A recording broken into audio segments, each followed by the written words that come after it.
Still here at Colton Avenue after Carshalton Athletic registered a 4-0 win over playoff rivals Horsham today. I've been joined by one Danny Dudley, owner of a clean sheet alongside his fellow defenders and Klets. I said in my commentary, Danny, like not even the most ardent Carshalton fan would have said that we would have won 4-0 today, given the fact that there was only 2 points between the two very good sides. How was it from your perspective? Yeah, no, obviously we expected a tight game come into it. If you look at the league table, there was only a place and a couple of points separating the two teams. So I think it was an eagerly anticipated game. I think scoring as early as we did certainly set us on our way, and I think probably they failed to really recover from that a little bit. And I mean, there was the spell of bad weather in the first half where they just couldn't seem to get out of their half, and then in the second half the sunshine come out and it was all right. We didn't have no sort of wind or anything like that, so it was all right. But conversely, we had our best spells of the game when the weather was pretty poor, to be fair. So roll on, storm Zachariah, I guess. I think everyone's had enough of that. I mean, you look across the league today, there's only 4 games on, so I think everyone's had enough of the bad weather. Jonathan, come on, mate. In your wildest dreams when you went to bed last night, did you think that was going to be the result? I thought it was going to be a close affair today. Both sides seemed good before the match, and I thought it would be very close. I thought it would be either 1-0 or 2-1. I didn't expect 4-0, no. Today, what's a satisfactory afternoon, a decent result against a team that are in the playoff mix alongside us. What was it like from the sidelines? 100%, as you said, satisfactory, more than satisfactory, primarily because on a rare occasion, I'd say they did exactly everything that we asked of them before the game, from training on Thursday at half-time, and yeah, everything fell into place. Everything was exactly what we'd asked them to do. So there could have been, for me, 11 man of the match out there today. And must have been hard to pick the one they did, because I was struggling. I thought Lewis White was outstanding today, absolutely. The work rate and the work ethic, Christie doing what we know he can do. If anyone was a little bit off colour, it was Rick, but then obviously he came at the end. You keep faith in him and he comes up with that at the end. So I really chuffed for him, because he was a little bit down at half time, kind of kicking himself for the one in the first half. But no, defensively, clean sheets is something we always aim for. Pete's now got this philosophy of win each 45 minutes, as opposed to let's go out and win 90. It's win the first 45, then we'll think about the next 45. And it's a good philosophy to have, and it seems to be working. I've been joined by one of the goal scorers, Kershaney Samuels. I say one of the goal scorers, but I mean the goal scorer. There wasn't really any other goals this afternoon, was there? I mean, there was. The team played well today, and and not getting 4 goals, which is something we should be doing on a weekly basis for the amount of chances we create. But yeah, happy for the clean sheet. I am. Oh, really? That's it. I said to Klets and the boys afterwards that to get a rare clean sheet is probably maybe better than getting the 4 goals. I don't know. Yeah, I feel like if we can go through games without conceding, with the amount of chances we create, we're going to win majority of the games. You know what I mean? How vital was it that we kept a relatively rare clean sheet this afternoon? Yeah, obviously, as I say many times before, as a defender, that's what you aim to do. You aim to keep clean sheets. I mean, in the first half, I don't think Klets was really troubled at all. And when he was called upon in the second half, he made a couple of decent saves. So, all in all, we're pleased. I think Kershaney got man of the match by virtue of the fact that he was the only one that scored a 20-yard half volley into the top corner. I mean, it was a great strike, wasn't it? Oh my God, he's going to see this and go, yeah, go on.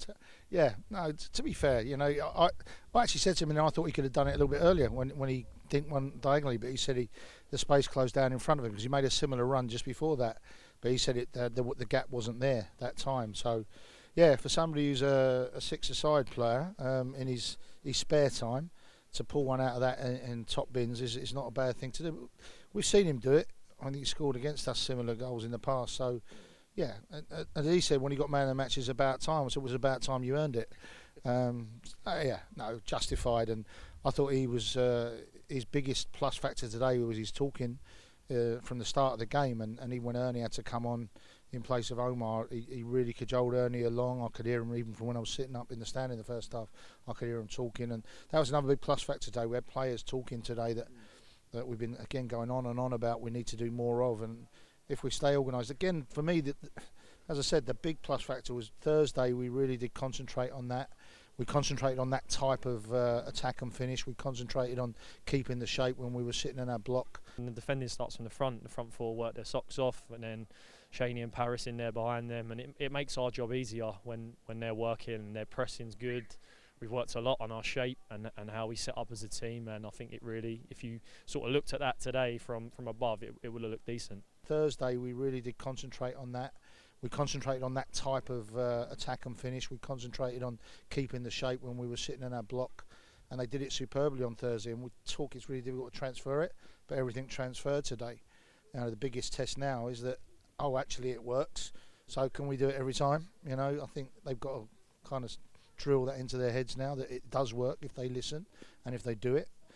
And again, sitting with people in the stand, talking to people, said this team on their day, and you consider again who we had missing, this team on their day is by far the best technical side in the league in my humble opinion, and I'm being humble about it. They came out fighting in the second half, didn't they? And they were on top for the first 15-20 minutes, and if they'd taken one of their chances, it could have affected the match. Very much so. Certainly for that first 20 minutes, we kind of looked like we were sitting on that 2-0 a little bit, and you think if they score, this is going to get tight. But fortunately, we held out and then just played some fantastic football. We were under the cosh, weren't we, Jonathan? And then Kershaney Samuels went and pulled something magical out of the hat. Best goal of the afternoon for you? It was, yeah. Good goal, really good goal, yeah. Well, I was standing next to a kid that was doing the stats for Peter, and as the ball came into Kershaney, he shouted, "Shoot!" And literally, he shot and it went in the top corner. So, fair play that young kid, I tell you. Now, from your vantage point, you would have had a good view on all 4 goals. Did you have a favourite? You can't look past Kershaney's, can you? I just said to him as we were walking off, when Cheadle threw it inside, he took a bad touch, and I was literally right behind it, and he hit it. And as soon as I left his boot, I could see it going in the top corner. It was a great finish, to be fair. To be honest, it all come from a baggy touch. it come from a baggy touch. If I controlled the ball the way I wanted to, I probably wouldn't have shot. But because the baggy touch set it up, I mean, it was only right. Yeah, it was only right I struck it the way I did. Do you know what I mean? Yeah. I mean, you caught it beautifully. It was a postage stamp, to be honest. Yeah, well, as soon as I hit it, we all knew it was going in. Do you know what I mean? We all knew. But yeah, I'm happy. I'm pleased to be able to get on the score sheet. I haven't done so in a while. But I did say to you, I don't just score normal goals.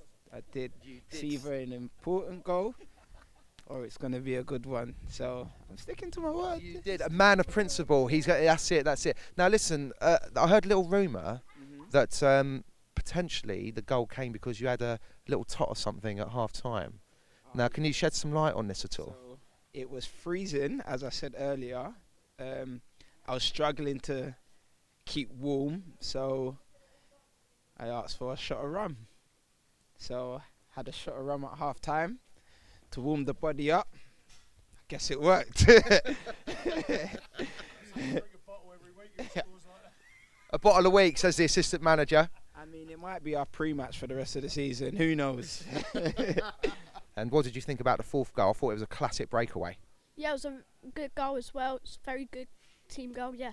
Who do you think is going to end up top goal scorer out of Christie and Ricky? I think Ricky will. Why is that? I just feel Ricky will probably score more goals. You hear that, Christie? Challenge accepted, yeah?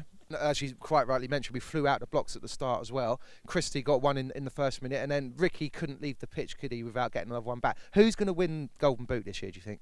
To be honest, I don't really care. As long as they keep pushing each other the way they're doing. I mean, they're both on 14 now, so they've got a little bit of a banter game between them of who's got the most. So I think it's healthy to have competition like that, and they're pushing each other on, which is good to see. But I don't really care who scores the goals, to be honest. You did mention Omar in that response there. Can you just give us an update on A, what happened, and B, the aftermath? Well, the crazy thing was, I actually thought he'd broken something. I thought he'd broken his arm. I was saying to people around me, I think he's broken, because somebody held their arm as it happened, and I thought, he's got a broken arm. But he wasn't moving. But then confirmed afterwards, he was actually spark out. He was knocked out. Yeah. So I think he's gone for a precautionary scan. The sad part of that will be he's gonna be on a month's gestation period now to overcome because of concussion, and that's the rules now. Luckily, Tony's a very good doctor, physio, and he came round.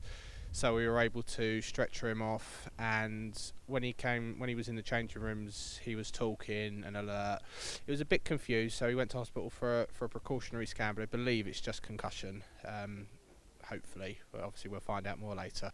Yeah, my right side feels a bit empty. Yeah. So. Do you want to say a few words to him down the barrel of the camera? I'm sure he's going to watch at some point.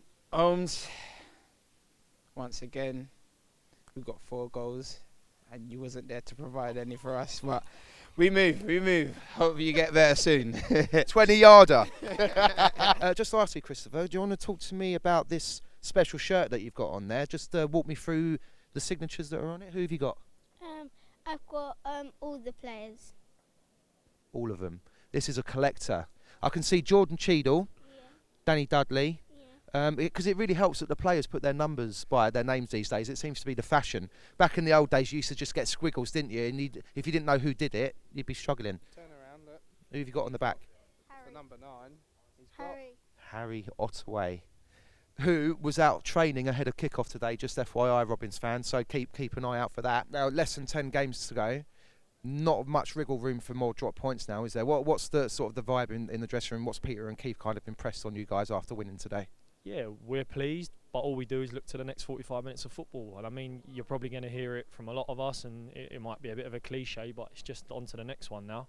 We're not looking past Cheshunt next Saturday, so we're in Monday and we're in Thursday. We'll work hard, and we'll get ready for another tough game next Saturday.